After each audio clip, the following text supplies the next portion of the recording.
Hey everybody, it's Meredith Miller with your Monday Q&As. So this one, I believe, comes from a woman. She says, I have a long history with narcissists. My mother, sister, and ex-husband are classic narcissists.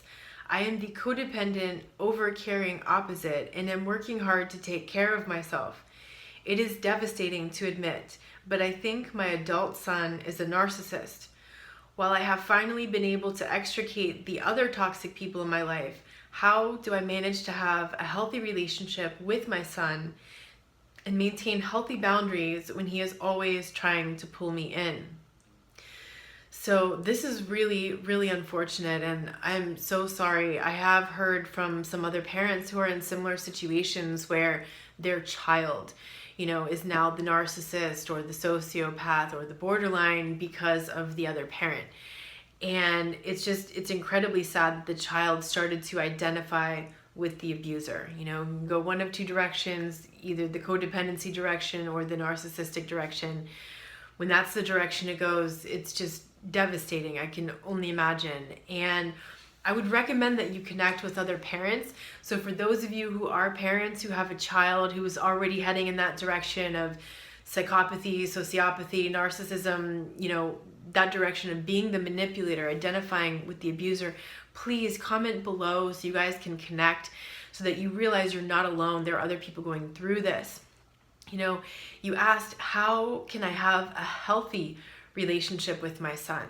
So the only way that that can be healthy is if you have healthy boundaries protecting yourself.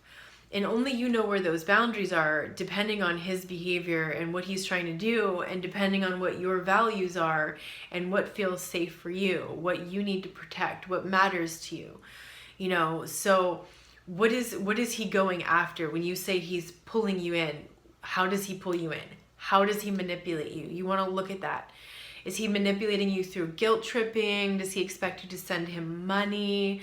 Is he manipulating you through nobody's there, nobody cares about me, and then you go and cook him dinner and take care of him? Like, what's going on exactly that he's pulling you in? Or is it that he wants to tell you about how he's always a victim in the world and everybody's always doing him wrong and he wants you to justify that? What is his shtick? Like, what is the predictable thing that he does? And where in there does he cross the line? Or where do you allow him to cross that line? What is that line for you? Right? So you want to journal those things to figure out what that is, because maybe that's not real clear yet. In fact, it probably isn't. Once you know where that line is, that's where you know you need to set the boundary to keep yourself healthy.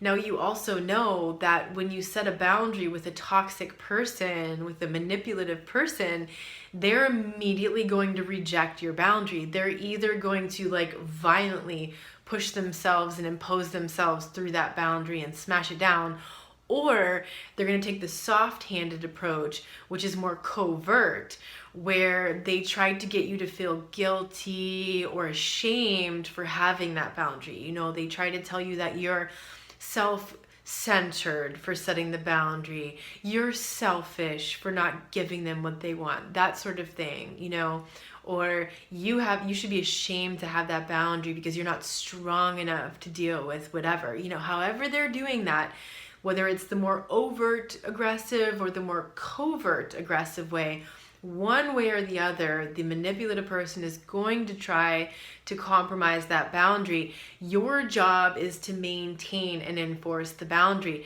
That will then increase your sense of self-worth. Besides the fact that you're protecting yourself, right? Besides the fact that you're not allowing that toxicity in, and you're not allowing that person to drain you out, that boundary keeps that line very clear.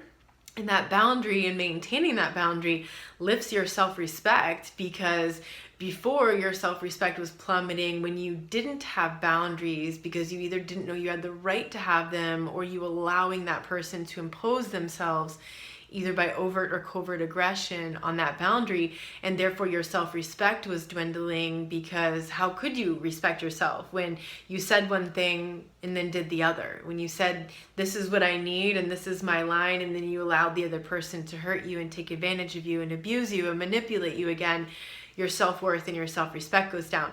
So the antidote to that is to maintain the boundaries, to rebuild your self-worth and your self-respect. And you will see that will happen.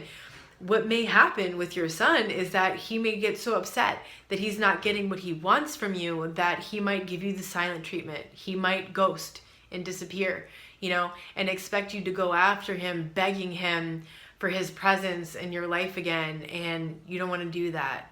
You don't want to do that. Because what he's going to do is he's going to trick you into breaking your boundaries so that he can be part of your life again. And, then you get down to the question, do you pick you and your sanity and your health and your well-being, or do you compromise your boundary and give the manipulative person what they want? You have to pick you. You have to protect yourself with those boundaries first and foremost, even when that's your child. I can't even imagine how difficult that must be, that's your own child doing this to you, right? But I do understand what it's like for that to be the parent, right? It's the opposite but similar kind of dynamic, and it's devastating, but you have to take care of you first, even if that means that you compromise the relationship. It might be that you can't have a relationship with your son and maintain your health, sanity, and well-being because he won't respect your boundaries. It's possible. You have to accept that that's a possibility, and it is an unfortunate possibility, right? The other possibility is that your son sees your boundaries and he's like, oh, hey, mom has boundaries now. That's cool. Maybe I'll actually respect those boundaries so I can have a relationship with mom. And in which case he has seen the light and he is changing himself and he wants to be a better person. And there's a small percentage that might happen. I don't know how old he is. If he's still up until his early 20s, there's still a chance.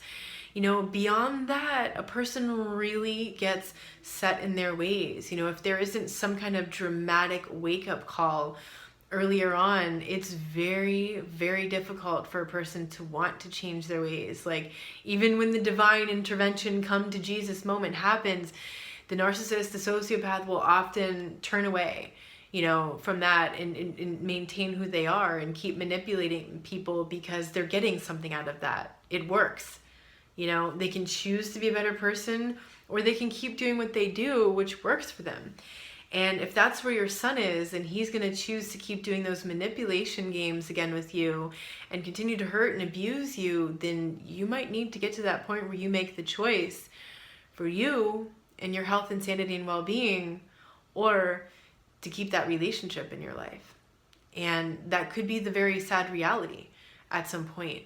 So, no matter what, I recommend choosing you and taking care of you and being that light and that example. And if your son awakens in the light of you, of your choices, of what you're doing for you, then that's amazing and that's awesome. And if it doesn't happen, recognize that you don't have control over that, and that it also doesn't mean that you're a failure.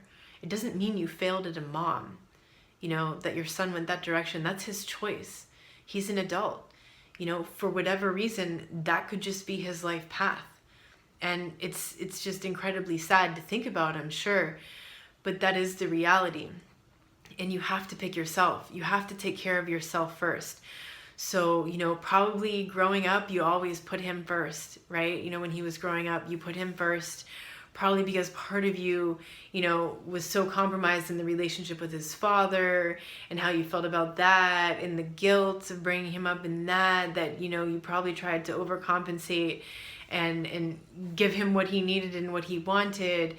But it wasn't your fault. It wasn't your fault at all that he identified, with his father, and that he's taking that path. It could be that that's just his path. It doesn't mean you failed. And, it doesn't mean that if right now you try to set these new boundaries, if that doesn't work and it ends up pushing him away, understand that that's the way it has to be in order for you to be safe and healthy. Because the other alternative is that he abuses your boundaries and continues to abuse you, and that's not okay.